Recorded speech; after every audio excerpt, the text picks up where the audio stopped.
morning, everyone. It is your boy Slick Bits, and this is my humble backyard.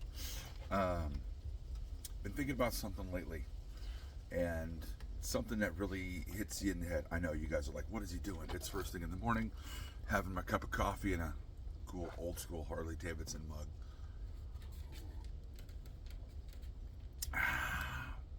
But yeah, it's your boy Slick Pits, and one thing that's been really running through my mind lately, I have had some conversations with other people in the Little Rock area when people are wondering what is going on.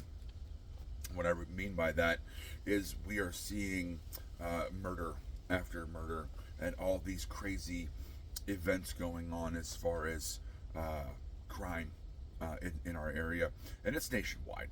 And I could tell you with my job, I see young men left and right coming in, and people are wondering why. I mean, just literally within the past couple weeks in Little Rock, we have two juveniles that had been killed by another juvenile. People are wondering why, what's going on, and this may be a little long, but I don't care. You want the answers? Here's your answers. You're not gonna like it, but it's the answers. The biggest problem going on, literally, is parenting. Parenting. Especially fathers, the dads, the big guys, the ones that should be extremely involved with our kids' lives. Now, look, mothers, I know you give your all. Mothers are there for nurturing, for caring, and for being there for their children. And I know that there are plenty of success stories where single moms raised their young men and they came out great. But that's not the societal norm. It's just not. It's not the norm. Men need to be there to raise young men. We do. We need to be the ones that are teaching young men honor, courage, commitment. We need to be teaching them how to overcome obstacles in life. We as men need to teach our young boys how to actually be men, how to take care of our responsibilities. Now, I can show you on a daily basis, if you walk into any courthouse nationwide, Little Rock is no different. You're going to see tons of men that are 18 to say 25, 26, even 30 years old that are being accompanied by their mothers all the time. Why? Because mama's the one that's going to bail them out. Mom is the one that's going to coddle them. Mom's probably going to pay their bill. Mom's always there when the kid has fallen yet again. Of course, a lot of them moms look extremely tired of taking care of Junior, who's not doing what he's supposed to do. In this entire time that I've worked at this place, I've literally only seen two fathers. Two! That's it. All these young men coming in. Fathers are not coming in to sit there and try to support Junior, who's committing crimes, who's not listening, who's not doing the right thing. We need men. We need parents. Even if you and your spouse are no longer together, parents have to come together to raise children properly. And I can tell you, as a dad of two myself, raising kids is simple. Raising successful kids, raising kids that go off to college and off to the military and rise throughout life, that's not the easiest thing to do. Because you have to be involved in your kid's life every day. I can tell you right now, the most successful kids that I ever saw on the mats in jiu-jitsu were the ones who had parents that were on the sidelines, at least one. I've been out to football practices left and right, and even football games where kids have zero representation from their families. I can tell you that even at 15, 16, 17 years old, when your child is in sports, all they want is to look over to the sidelines and say, "Hey, Mom, look at me. Hey, Dad, look what I'm doing." It takes sacrifice. I can tell you I'm not the perfect dad. There are things that I missed. There are days that I will tell you right now where I went to a football game, sat down to watch, and was called away because I had work. I drove a tow truck and I had to go do stuff. And I missed it. I dropped my son off, and when he was in ROTC, I dropped him off for a Christmas parade, and I was called out to a fatality to go work, and I missed the entire parade. I'm not perfect. But I can tell you that I did everything I possibly could as a dad to ensure that I was there for practices, that I was there for games, for trap shooting meets, for everything I possibly could be for my child. I sacrificed time, money, sleep. I had to take time off work sometimes to make sure that I went the extra mile.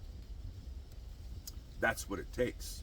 It breaks my heart when I hear parents find out that there's a program and they instantly want to shove their kids into a program, not necessarily because it benefits the kid, but because it keeps the kid out of their house for a couple more hours.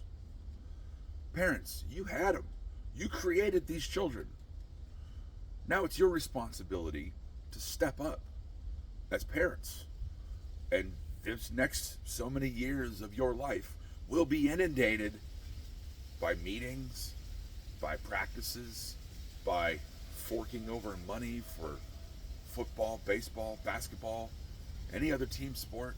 Heck, ask some of the moms out there that have their kids in cheerleading, or the parents out there that have their kids in travel ball. It's not cheap.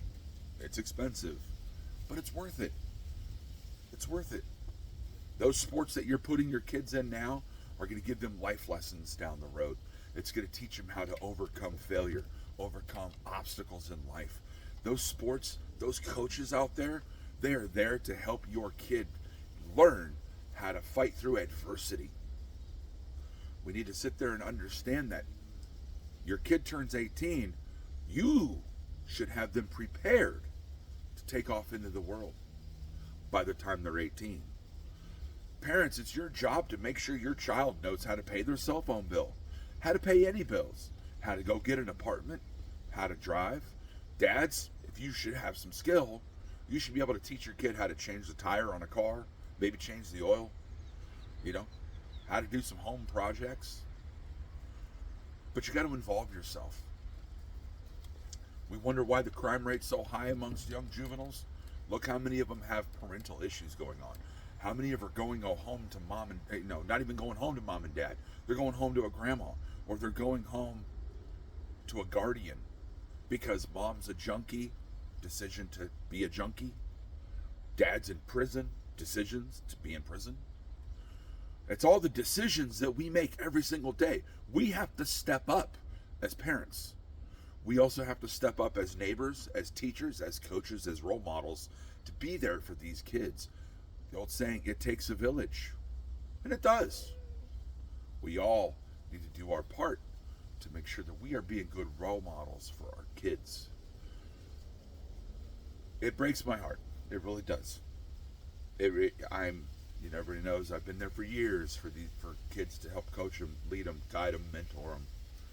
And I wish everybody would kind of dig a little deeper there to do their own part. Maybe the little bit of kindness and the little bit of love and the mentorship you give some young person now, you never know what they're going to end up becoming. They could be the next great Ben Carson. They could be the next Major League Baseball player that you get to watch on TV because you helped them. They get to be the next neuroscientists. They get to be the next senator of a state. But it takes a village. It takes all of us to step in and make sure we're doing right by the kids. Parents, do better. Look at your kids and let your kids be your daily motivation to be a better person, to do right by them, to do right by their friends, which also does right by society. I don't have all the answers, just making you kind of think for the day. I'm your boy Slick Pitts, and I'm out.